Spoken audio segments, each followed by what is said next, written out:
I now take medicine because I prefer that Medusa Mom does not show up every night at bedtime, especially the week before my cycle starts. Are you overwhelmed by motherhood and barely keeping your head above water? Are you confused and frustrated by how all the other moms make it look so easy? You can't figure out how to manage the chaos in your mind, your home, or your family. I get you, mama. Parenting with ADHD is hard. Here is your permission slip to let go of the Pinterest-worthy visions of organization and structure fit for everyone else. Let's do life like our brains do life, creatively, lovingly, and with all our might. When we embrace who we are and how our brains work, we can figure out how to live our lives successfully and, in turn, lead our families well. At the end of the day, we just want to be good moms. But, spoiler alert, you are already a great mom. ADHD does not mean you're doomed to be a hot mess, mama. You can rewrite your story from shame spiral to success story. And I'll be right here beside you to cheer you on. Welcome to Motherhood in ADHD. Hey there, Successful Mama. It's your friend, Patricia Sung. I've got a little something special planned for Mother's Day, which this year in the US is May 8th. And to get that sweet deal, go check your inbox. I've emailed you what's going on for daily planning and time management mastery for ADHD moms. Now, if you're not getting my emails, what are you waiting for? I send good stuff. You can join the email list by either taking the quiz, What's Your ADHD Mama Parenting Style? Because you're not your average mama bear, at patriciasung.com/quiz, or grab any of the free resources on my website at patriciasung.com/resources. So run on over there and find out whatever it is my brain cooked up this week, because you deserve to have something wonderful for Mother's Day. And if no one else did, I'm sending a little help so that you can take care of yourself, so that you can give the best version of you to your family. Well, it is Medicine May and probably a little bit of June. In this month, I'm dedicating the episodes of the podcast to sharing quality information, debunking myths, and helping you figure out what you want to do about taking ADHD medication. Now, in 3 years, I have avoided this topic because I was scared. As soon as you start talking about medicine, all the haters show up and start trolling. So I want to be clear. This material is not intended to be medical advice. This series, the entire goal is not to tell you what to do or you should do this, you should do that. I can't decide that for you. I don't know your medical history or your values or your coexisting medical conditions, and even if I did, I'm not a doctor. I'm a girl with a lot of personal experience who does a mountain of research. And I want you to do the same. Investigate, research. Don't take my word for it. Find a trained medical professional who has experience with ADHD to help you. Consult with your doctor and find the treatment plan that makes the best sense to fit your situation. Because you are the only one who can decide what's best for you. When we have ADHD, we have spent a lot of time in our lives being told that our perception of reality is wrong. And that leads to a lot of self-doubt and lack of trust in our own decisions. And I want to change that.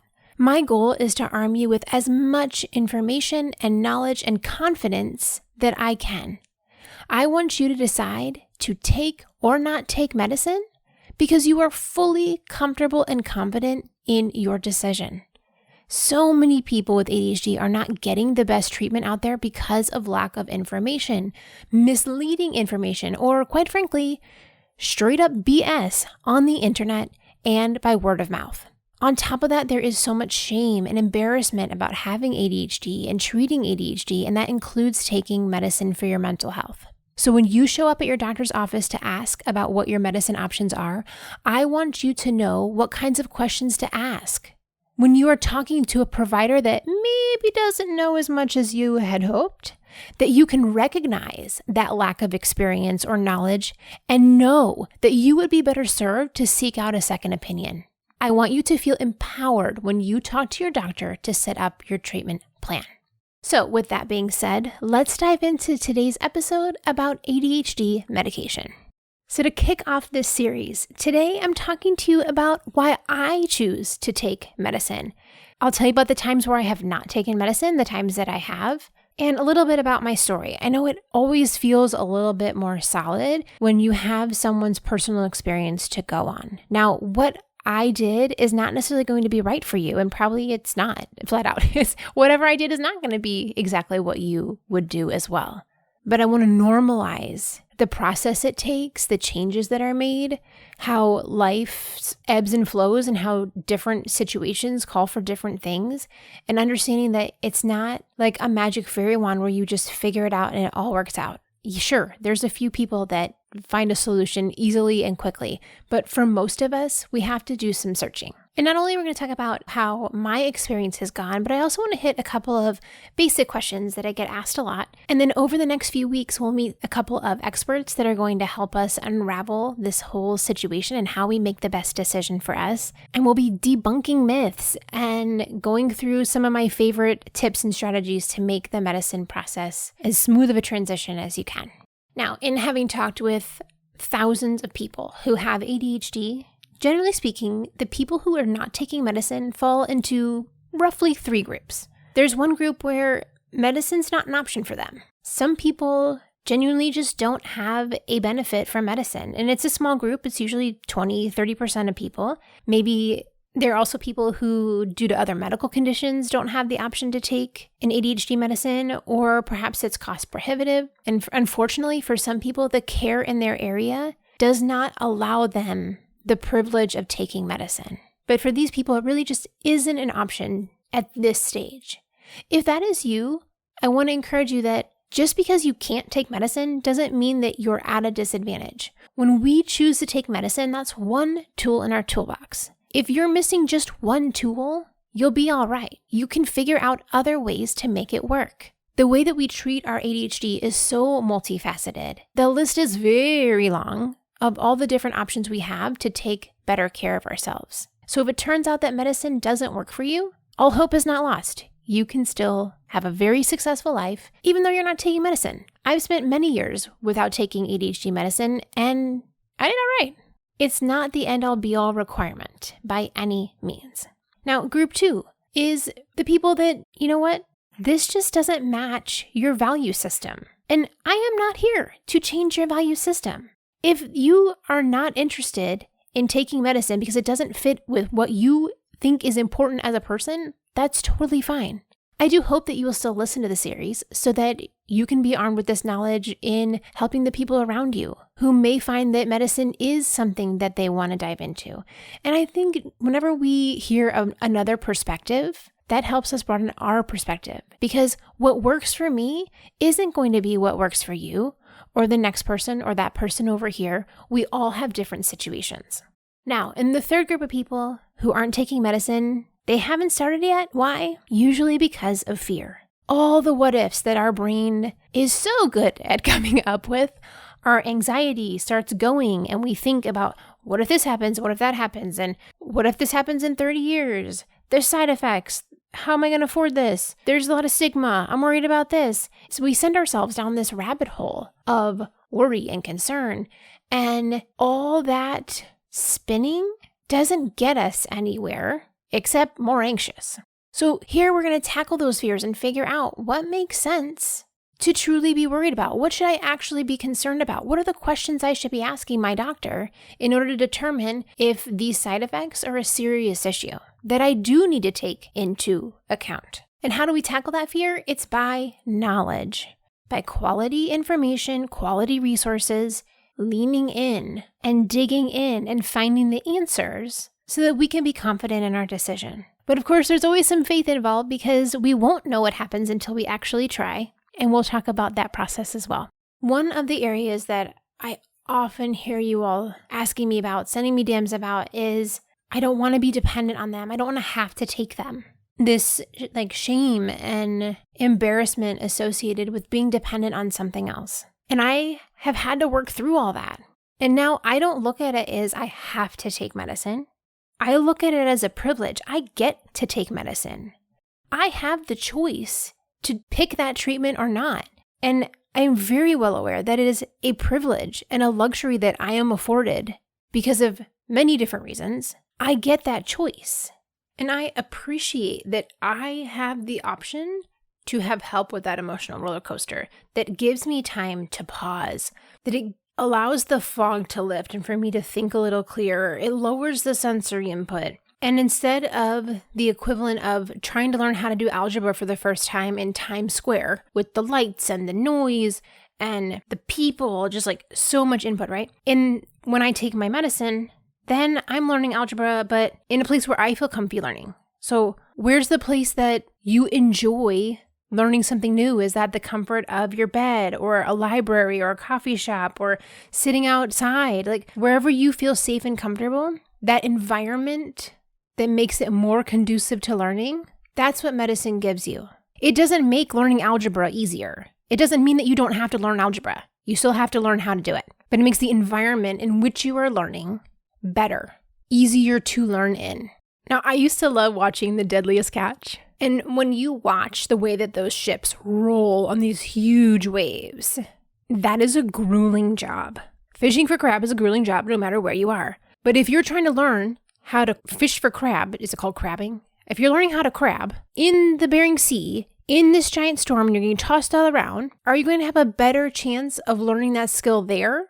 Or when you're in the calm of the bay and there's not the ridiculous winds and the rain and the sleet and all that? Having the medicine calms the waters, the wind, the rain, the sleet, and allows you to learn in a calmer environment.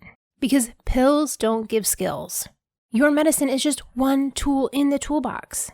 So when you're struggling to implement all the things that you have learned, how do I create a routine? How do I pay my bills? How do I get my finances in order? How do I stop losing my mind on my kids? When you're struggling to put all those skills into place, having medicine creates an environment that it is easier to put those skills to use, to practice them, to figure out how to make them work for you so that you can integrate them into your life.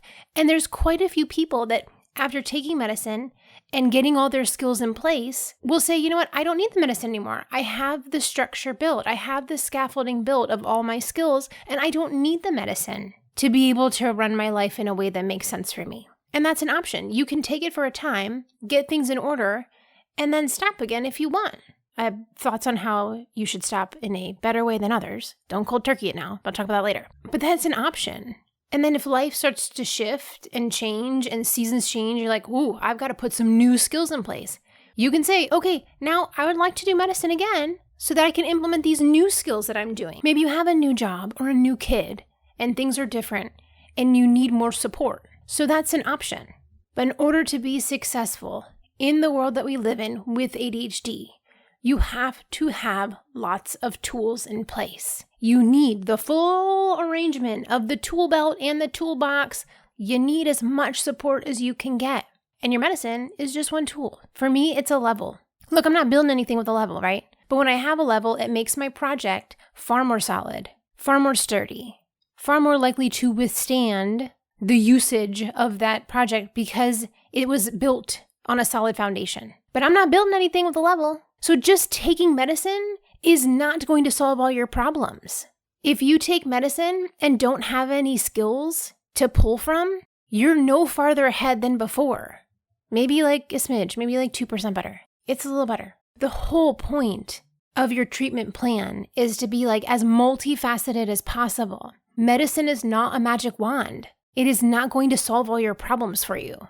Instead, it gives you the gift to make the environment of learning easier, smoother, more conducive to solidifying those habits that you're building so that you can lean on those and know that they'll be there to support you. So I also find that the level is a really good analogy for my mood. I now take medicine because I prefer that Medusa Mom does not show up every night at bedtime, especially the week before my cycle starts. Now the medicine is about helping me be present with my family, lowering all the sensory input so I'm not quote unquote like going 0 to 10 when really it was like all day I went from 0 to 1 to 2 to 3 and it's all of a sudden I'm at a 9 and I don't even realize it and I hit that 10 and lose it on something that seems so simple. But when I'm taking medicine, those increments aren't quite so high. Like they don't bump up as quickly or as largely and I have more patience with my family. And here's the funny thing about taking medicine after a while is that you forget how much is helping you. And then for some reason you don't take it and you realize what a mess you are because you've gotten used to that new way of doing things. About a year and a half ago, I had to do a colonoscopy and they're trying to figure out why I was not gaining weight. And you can't eat, you have to take the medicine where you clear out everything and you don't eat anything in the morning. And I'm like, well, I don't really have to concentrate on anything anyway because I will be under anesthesia. And the rest of that day, I was like, oh, now I remember why I take medicine. Because we often doubt after a while, like, is this really working? Is it making a difference? And then when you take a break, you're like, oh, that's what this is like. And not to say that you can't live like that, but there's definitely a stark contrast when you're used to things being easier and then all of a sudden they are not easier. And that's what I hear a lot. A lot of mamas are asking me, like, how should I feel when I take medicine? Like, how do I know it's working? Like, how do I know if it's good enough? And the best way I can describe it is that I have a clearer mind. There's less fog, less spinning. There's not as much wasted time. And I have more of an awareness when I am wasting time. The medicine allows me to hit the brakes on things and pause before I say something, pause before I react. It lengthens that reaction time, the time that I have before I react. It lengthens that so that I can react in a way that's more of my choosing than the impulsive, whatever my gut just falls out with. Now, the little thing I noticed immediately the first day I had started medicine after not having medicine for years was that I was at the gym and the radio was going. And also someone had turned on the TV in the cardio area. And normally the radio and the TV together drive me absolutely bonkers. And I know immediately. And I'm like, how do I make this sensory nails on chalkboard stop? And that day I realized that I had been working out for a solid 5 to 10 minutes and had not noticed that irritation. So it's not that the irritation had gone away. After a while I was like, oh, what's that? What's that noise? But it wasn't this visceral reaction of I can't even handle the presence, where I was like, oh, that's kind of annoying. How do I make that stop? It was that space to make a better choice, to actually make a choice, where I feel like when I'm not taking medicine, it's not as much of a conscious choice. It's just a lot more of gut reaction. And the same thing that happens in the end of the day when my medicine's wearing off, I start to see that my patience starts to wane and things irritate me faster. And that was part of my journey in finding the right medicine, was to make sure that I could get through bedtime and not be a horrible sourpuss through the bedtime routine. So all this to say is that medicine is really helpful when you find, number 1, the right medicine, number 2, the right dosage, and then number 3, the right timing. Because if you don't have the right medicine, you're not going to feel better. You will feel messy. If it's not the right dose, then it's either not helping you or it's making you more, agitated might be a good word. And when it's not the right timing, you're getting benefits for part of the day, but not in others. And there's not a smoothness to it. So you have to have all those pieces together. The right medicine, the right dosage, the right timing. And it does take a while to figure that out. We'll get into that more in a little bit. Okay, a couple of quick answers that people always ask.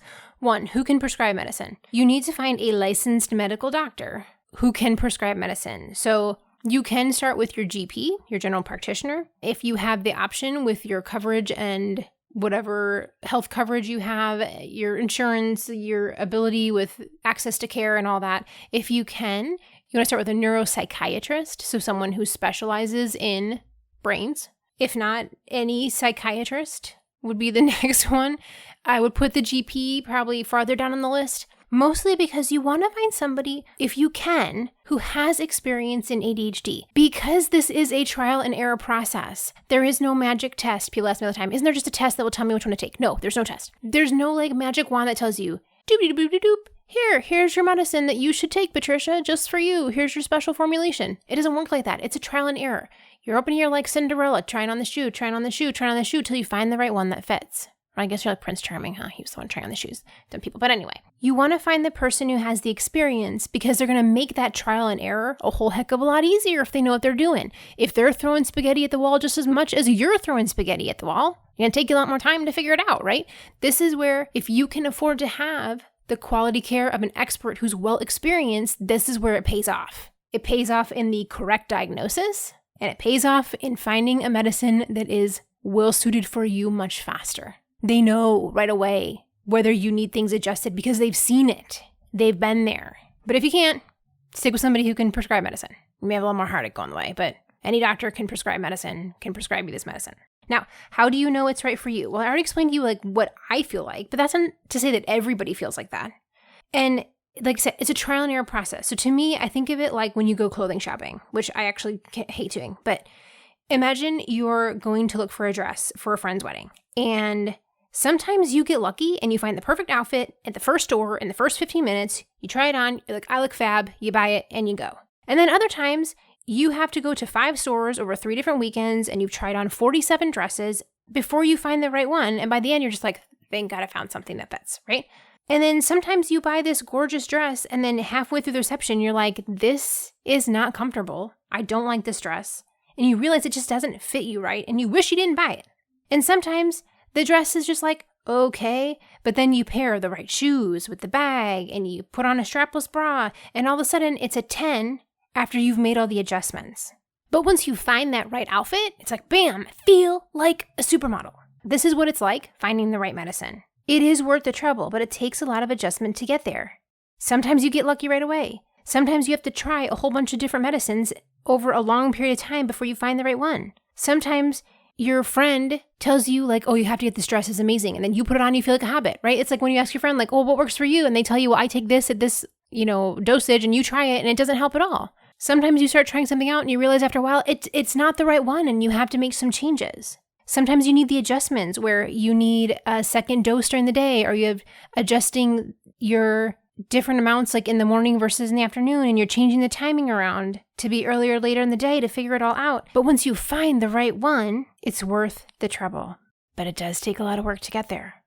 It's hard, but it's totally worth it in the end. Now, later in the series, I'm going to walk you through some of my tips for making that process smoother. So check back. Listen to that episode later. Do you wish there was a way to feel like you're not failing at life and motherhood every day? I know what it's like to run around all day like a headless chicken, stressed because you're late to everything, and when you finally sit down after the kids are in bed, you think about how you didn't get anything done, and somehow your to-do list is longer than when you started out this morning. You're tired, drowning, and feel like you'll never catch up. But imagine this. When you sit down at the end of the night, there's no Mount Laundry. You know it's for dinner. You spend some quality time with your kids, and Medusa Mom didn't even rear her ugly head at bedtime. And you did something kind just for yourself today. If you did even one of those things today, you'd be thrilled, right? It's not a fairy tale, Mama. There are other moms with ADHD getting their days together, and you can too. That's why I created Time Management Mastery for ADHD moms, where I teach you how to create a rhythm for your day in an ADHD-friendly way that puts the lengthy to-do list of motherhood on automate, so you don't have to think about when you'll sleep next or how you'll find time to pay that bill you've been putting off. You'll be able to make a plan for your day that is fluid enough for your ADHD brain to stick with, but structured enough to feel like you're in control. Remember, our rhythms and routines serve us, not the other way around. Over the next 11 weeks, you will create a flexible framework for your day and walk away with a community of moms who understand you and are cheering you on and say, I'm right there with you. Because being a mom is hard. We will get off track, that's just part of ADHD, but now you will have the support to get back on track when you are struggling. We meet weekly to help us remember, oh yeah, we're working on a goal. Most importantly, you'll learn about how your ADHD brain works so that you make decisions from a place of confidence. Because a healthy mama leads a healthy family. Being proactive comes from a place of strength, which takes a ton of strain off your relationships because you are in a better place. When you're ready to lighten your load by making a daily plan and figuring out what makes sense for your ADHD brain and enjoying more of your motherhood, it's time to sign up for the Time Management Mastery for ADHD Moms program. The program's starting right now. Hello, immediate gratification. So sign up right now at bit.ly/ADHD framework. That is bit.ly/ADHD FRAMEWORK. and that's all lowercase letters. bit.ly/ADHD framework. So sign up now before you forget, okay? I can't wait to help you feel good about your day, but more importantly, I want you to feel good about yourself. So sign up at bit.ly/ADHD framework. All right, so time warp. We're going to go back 20 years to the year 2000 when I was diagnosed in college. And I'll walk you through my journey with medicine over the last 20 years. Now, I started with the instant-release methylphenidate, which is the Ritalin, the name brand. And I used it only for studying. When I needed to study, I took it. It helped me for 4 to 6 hours, and then it was out of my system. I also drank a lot of coffee, which I do not recommend. I did not know what I was doing back then. What we know now is not what we knew then. At the same time, I did not even know that my other medicine was helping as well. I was also taking Wellbutrin for the depression that I was in. That generic name is bupropion. Bupropion. I don't know. I always say that one fun. That one's hard to say. Bupropion. Bupropion. Google it. Bupropion. Okay? Work with me, people. I did not even realize that that's actually another treatment for ADHD, and that a lot of times when you're taking an antidepressant or anxiety medicines, a lot of those will also help with your ADHD. They are not the front runners of treatment for ADHD, but they will help, because if you're treating your mental health in any way, it's going to help with the other pieces of your mental health, right? Now, I always tell people, please treat your ADHD first, assuming that you're not feeling suicidal. That needs to be treated first because something's on fire. Fix that first. But if everything is kind of the same level of yuck, start with treating your ADHD. Treating that will make all the other things better. Okay, back from my tangent. So I was also taking Wellbutrin at the same time. That was probably also helping, which made it, looking back, I'm probably well, that's probably why I was okay in a lot of the other scenarios, because I was actually hitting it with 2 different kinds of medicine. Now, once I graduated from college, I stopped taking medicine because I wasn't studying. And I did all right. And sometimes there was a little duct tape version of things, but I was doing okay. It wasn't until fast forward 13 or 14 years later, after I had my first son, I had really awful postpartum anxiety. And you can learn all about my story. Back in episode 33, I walked through my journey over the last couple decades. So if you want to dive more into that, go find episode 33. With that postpartum anxiety, once I started seeing someone, I started taking Zoloft, and that generic is sertraline. After my hormones settled out, I think it was probably he was probably about a year old, maybe 9 months. I can't remember. At whatever point I started feeling better, I think it was about a year, I weaned off them fine. And that is one that you do have to wean off over time. The same with the Wellbutrin. You can't cold turkey this stuff. Those 2 are both ones that build up in your system over time. So you have to take it every day. Little by little, it increases into your system over, you need 4 to 6 weeks to get up to the maximum amount. And they have to keep taking it every day so that it stays in your system. This is unlike stimulants, which are in your system for a short amount of time and then they're gone. And we'll get more into how the different functions are when we talk to our experts later this month. And as I weaned off that, I was doing fine. I was working part-time. I did okay without the medicine. I was everything was all right. I didn't feel the drive for doing anything different at that time. I was working. And then when I had my second one, my psychiatrist, back when I was weaning off the medicine the first time, she said, hey, whenever you decide to have another kid, if you decide to have another kid, come see me towards the end of your pregnancy and we'll restart the medicine so that we can hopefully preemptively stop the postpartum anxiety from even starting. So when I was about 36, 37 weeks pregnant, I went back to see her, started my sertraline again, and turns out he was born early, so I didn't have that much time to build the medicine up in my system. But I did not have any issues with postpartum anxiety that time, interestingly enough. So after about 9 months, I was like, hey, I'm still doing fine. I'm going to wean off this. And it was a total disaster. The weaning process did not go smoothly. On the other one, it was textbook, timing and lowering the dosage. And in this case, it wasn't. Every time I would lower the dose, things would go haywire. And even though I didn't have any postpartum anxiety and I didn't have any postpartum depression this time, weaning off the medicine was I was like a ping pong ball. And my ADHD symptoms were off the charts. And I knew in this case, this was a time where I needed the extra support. My emotions were going haywire when I was doing okay before. And I'm this isn't okay. I'm not okay in this situation. I want more help. So as we started weaning the sertraline, then I started the stimulants again. And that was a much better solution. But there's pros and cons. And again, we'll get into this later in the series about whether you want to choose a stimulant or non-stimulant. There's pros and cons to both, depending on your situation and what's going on. For me, I realized like at this moment, what's the thing that's more on fire? It's my ADHD symptoms. The depression and anxiety, they're okay. We're doing all right. So where do I need the focus? On my ADHD. So this is where I want the best option I can use for me for my ADHD symptoms. This is also when I ended up switching from my psychiatrist who was helping me with the postpartum stuff, that was her specialty, to switching to an ADHD specialist psych. Now, I have the privilege to pay out of pocket for really good care.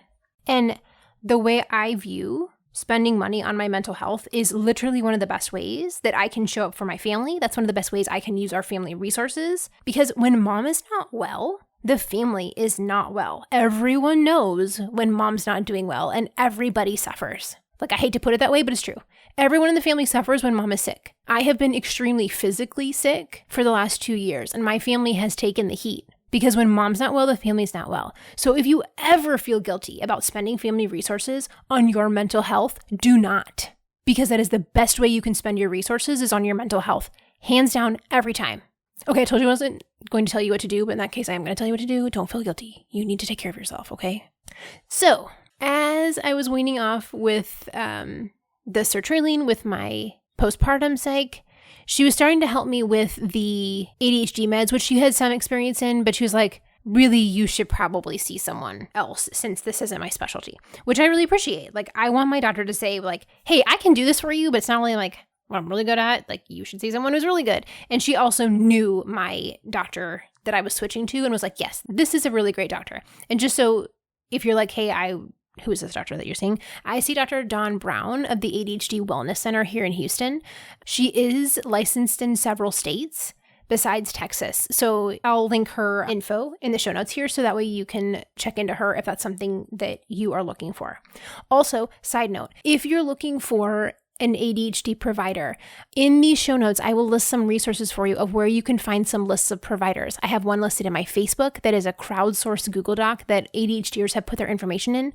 I will also link some professional resources that will help you find a quality provider who does have ADHD experience. So if you're looking for someone, go look in the show notes, head over to my website. It's motherhoodandadhd.com, and you can find the show notes on there. You can read the episodes if you prefer reading over listening. There's a transcript there. It's good stuff. Go check the website. Okay, what was I doing then? Yes, back on track, Patricia. Okay, methylphenidate. That's what I was taking when I was weaning off. And I was doing the instant release because I knew back from college that worked well for me. So I'm like, well, let me just do the same thing because it worked then, right? So I was taking, if I remember correctly, bear with me, this is shortly after a baby and 4 years ago. So hopefully I'm remembering this correctly. I took notes at the time because I knew I was going to want to talk about this one day, but they're like ADHD version of notes. So bear with me. Okay. I think what I was doing was when I woke up, I would take 10 milligrams of Ritalin. And then I was taking a 5 milligram and splitting it in half and taking 2.5 at like 1:15 and then another 2.5 at like 3:30. Why? Because when I was taking the 5 too early, then it wouldn't get me all the way till bedtime. But if I was taking the 5 too late, then I couldn't fall asleep. So this is where you start to get these juggling acts in and fiddling with like this and that and what's going to work. Because when you taking a stimulant, it's like a bell curve. And if you're like, please, Patricia, I don't math. It's like a roller coaster. You go up and then you go back down. When you have a stimulant, it starts out in your system, the instant release, mind you. And then like the curve goes up, you're like riding up to the top of the hill in the roller coaster. And then you hit this peak amount of time where it's, really rocking and rolling. And then it starts to dissipate as your system processes it through. Well, as you're coming on that downhill, this is where people take their bump dose because then instead of the roller coaster just coming down smoothly, it kind of like adds the curve on top of each other, which sorry, non-mathy people are probably like, Patricia, curves, why? Just know that it then takes the curve and then bumps it up so that instead of it going down faster, the curve goes down over a much longer distance and you get more time out of that. But this is going to be different for everyone. Everyone metabolizes differently. So some people that instant release, whereas for most people, it's like 4 to 6 hours is about when you're getting like the peak usage out of it. And within 8, maybe 12 hours-ish, it's out of your system. If you're a slow metabolizer, it's going to last in your system much longer. So those are the people who are going to have struggles like falling asleep at the end of the night. And for some people, they metabolize much faster. So they might only get like 3 hours out of an instant release. But here's the deal. You don't know until you try. You don't know if you're a fast or slow medicine metabolizer most of the time. There are some people that know that. Usually you don't know until you've had to figure it out. And you won't know these things until you get in there and start testing. So you got to put on your scientist coat. I talk about this all the time in my class. You put on your lab coat, put your little scientist outfit on, and be like, I am experimenting. Things are going to go wrong. I'm going to try out lots of things, and hopefully I find one that works. Eventually I will keep going. That's one of our greatest gifts as having ADHD is persistence. We keep going even when things are falling apart. Okay, now, how did I know it was working? I told you that already. The whole like gym scenario when I was like, oh, TV, radio, not irritating me at the same time. That's one of the ways I knew immediately it was working. Now, the problem is that when you're taking medicine to help you remember things, that you then forget to take the medicine that helps you remember things. And so it was so hard, especially like with my schedule being different every day at the time I was working part-time. So like sometimes I was stay-at-home mama and sometimes I was working and it was like trying to remember those dosages and I'm like, got all the alarms going on my phone. It was hard to remember all that. So I was like, okay, let me try one of the extended release ones. And the way those function is that in the capsule, it has part that releases right away in your stomach. And then there's some of it's like kind of bundled up and that coating doesn't get eaten away until it gets farther down through your digestive tract. So then that medicine releases a little bit later in the day. The medicine's doing that job for you. It's releasing some at the beginning and then some later on and making it so that you don't have to be the one who's keeping track of when to take the medicine. Well, first I tried methylphenidate LA, which is long acting. Now, I did not like that one. It didn't last long enough. So like the evenings were still hard. I didn't feel like it was helping as much. And there was still the appetite suppression there, which I had also on the methylphenidate instant release, but because that one is short acting, like by the time it wore off, I would then be hungry and I would eat. And really like the fact that it was running out right at bedtime was really like the deal breaker for me because that's when I really need like the most help is when I'm trying to juggle all the things and do all the bedtime stuff. And also at that time, my husband was still traveling a lot from work. So a lot of times I was the one handling everything by myself at night. And it was a lot to try to get a 1 and a 3-year-old to bed on my own. That's when I needed more patience, not less. So next up, I tried Vyvanse, which is in the Adderall family, which functions differently from the methylphenidate family. It functions the same way that the methylphenidate does, plus more. And we'll get into that later in the series. Now, I was nervous to take this one because when I first took it in college, I took it one time. My heart rate was way too high. I felt like crap. If I remember correctly, like I had a headache and I was just like, my heart was pounding and it felt awful. And I was like, I don't want to do that again. But Dr. Dawn convinced me to try it. Like, just see what happens. If it's total disaster, then we know. And so I picked a day that I knew, like, if this is total disaster, I'll be all right. Nothing's planned today. I will survive. And I started on 40 milligrams. Now, this one kind of reminded me of the same thing with the long-acting methylphenidate where it was like just not quite right. And granted, I had the comparison of using the instant release one for a while. So like I knew what good was. And I felt like I was better about getting started in the morning. And it also didn't have that crash when it was wearing off like the long-acting one. That was a huge issue with the long-acting one for me was that I had like a really bad crash and immediately it was like super grumpy and like more irritated than usual. So like not only was I like not have extra patience because I didn't have the medicine in my system, it was like this crash and I was like extra grumpy. So it was like, okay, well this is better because I'm not having that, but it just didn't feel like as good as the methylphenidate was helping me. Now, at the beginning, I did get kind of jittery right after lunch, but that progressively got better over the course of like a week or so. And I would notice it if I would forget to eat in the afternoon. Then I would start to get jittery. It was like, as long as I ate lunch, I'd be all right. It still had the appetite suppression for me, but also it actually made me a little food averse. So with methylphenidate, I'm like, I just don't feel like really hungry. Or I won't feel hungry until like a couple hours after I should have eaten lunch. But with the Vyvanse, it actually made me be like, oh, food? No thanks. No. And that's something you have to take into account is that you have to have a plan for these side effects. Like things are going to go wrong, quote unquote wrong. Things are going to be unsavory and you want to have a plan to attack those. Like for me, I still have less appetite than without, but I have a whole like plan on how I make sure that I eat. But let me not get off track. So as I'm testing the Vyvanse, I was like, since it wasn't quite working as much, I was like, maybe I should take a little bit higher dosage, but that wasn't helping either. And so I just had a good talk with my doctor about, okay, I keep comparing things to how the short-acting Ritalin was working. So I really want that same level of productivity and task initiation, but without having to remember to take it all day long. So what are my options?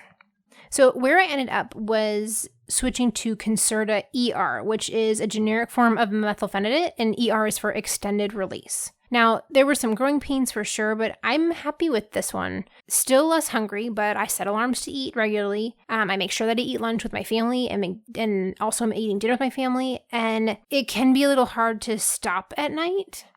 So I make sure that I am taking it super early. I don't ever take it past 9 a.m. because I won't be able to fall asleep. But I also know part of that's also my body rhythm. I am a night person and I'm far more productive in the evenings. So if I have a little fuel on that fire, it's harder for me to turn off. Now, I've been taking this medicine for, I would say, at least a year, maybe 2 years. I don't know. Pandemic time all runs together. I'd say it's about 2 years now that I've been taking this one, and I'm pretty happy with it. Is it the unicorn of all unicorns? No. But if I look at the history of all the things that I've tried, where I am right now, I would say this medicine hits a 97, 98%. That's pretty good. And yes, of course, I wish I had that extra 3-5% or whatever, but overall, when I compare having to remember to take stuff multiple times a day, where I was before, this is a solid choice. Now, am I going to stick with this long term? I don't know. This is what works for me right now. And that's what matters. I can't worry about what's going to happen a year from now or 5 years from now because I don't know what situation I'll be in. When I think of just my health as a whole, it has changed so much in the last 2 years with having mold toxicity and all the medicines that I'm on for that. I have had to, by requirement, had to look at my health and how I take care of it in a very different way. And it feels a little more doable because I've gone through such huge health problems. I know what I can and cannot do. And I understand better now how, I have the same trial and error process with my medicine for my blood pressure. My blood pressure is too low, and so I have to take medicine to bring it up because I like to be conscious. And when my blood pressure is too low, that's it. But it's that same process of okay, try this medicine. Did it work? Do I need a little more? Do I need a little less? Oop, no, that was too much. Back it down. There's no magic wand that tells us the best way to take care of our health. I wish there was. But even in something as simple as I have a little hernia on my stomach from my last pregnancy. It's I've had to adjust the medicine for my acid reflux. Because we are often all or nothing thinkers, we want the solution right now. We want it to be here's what I do. Let's make it happen. Move on. But unfortunately, that's not how our health works. Taking care of our body is a very nuanced and layered project to figure out, and it changes as our body changes, which it is meant to do. And it has helped me a lot in changing that perspective of knowing, hey, my body's not meant to be the same forever, especially as a woman, that I'm meant to have the ebbs and flows throughout the month. Our bodies are meant to change from birth to growing as a kid, teenager, all that hormone nonsense, into becoming an adult, solidifying, and then the opposite end of your body beginning to deteriorate, unfortunately. How do we work with that instead of working against it? I can't change how my body was set up to be created, right? But I can lean into that and work with it. Just like I lean into my ADHD and work with it and figure out how to make my life fit what I have instead of trying to squish my brain into a box that it doesn't fit in. How do I work with my brain in the way that it's meant to flourish? How do I create my systems and routines that are meant for me to flourish? How do I set up my medicine and my treatments in a way that allows me to flourish? Those are the questions I'm asking myself now. What makes the most sense for me to be successful in this present moment, knowing that I'm probably going to have to change it at some point because life doesn't stay the same forever. So for right now, all the hoops that I have to jump through and the appointments and insurance, all that stuff, right now that's worth it for me to have the benefits of being a more present and calm mother, to be able to do all the things that I'm doing right now, raising my family, growing my relationship with my husband, building a business, being super involved in my church and mentoring others, helping at my kids' schools functions, like all those ways that I would like to participate in life, learning how to be a good friend again after not seeing people for 2 years, like all of this that I'm trying to keep up with, I want the most support possible. And that's why I choose to take medicine. So I ask you, Mama, what does it look like for you to have the best support possible in the situation that you're in right now? What does it look like to take care of yourself well? Who do you need to see? Where do you need to ask for more help? What do you need to be the best you? And what's one thing that you can do today? We're not going to fix all the things. We're not going to magically change your situation, but what's one way that you can set yourself up for success? And if that's medicine, I want you to find the person that can help you. So head over to the show notes, read the resources there, look for a doctor near you that can help you and is well-versed in ADHD. Dig in there and figure out what works best for you. And I'm here to support you in as many ways that I can. Now we're going to continue this medication series through the rest of the month. So stay tuned because we have a lot more to dig into. I'll talk to you soon, Successful Mama. Hey there, Mama. I've got something fun for you. Who doesn't love a quiz? I want to know, which mama animal are you? Because you're not your average mama bear. You have a magical ADHD brain that puts a sprinkle of brilliance on everything you do. Sure, you may have forgotten that laundry in the washer for the 3rd time, but what are your strengths? What makes your ADHD parenting style unique to you? How do you use that sparkle to bless your family? So which mama animal are you? Find out by taking the quiz. What's your ADHD mama parenting style? Because you're not your average mama bear. Head on over to patriciasung.com/quiz and find out. And then when you do, I want you to post your results on social media so we can see that you're #not your average mama bear. Along with the hashtag I'm a mama, and then fill in the animal that you get. Again, that's patriciasung.com/quiz. And I can't wait to see what you get. So tag me at Motherhood in ADHD. For more resources, classes, and community, head over to my website, motherhoodinadhd.com.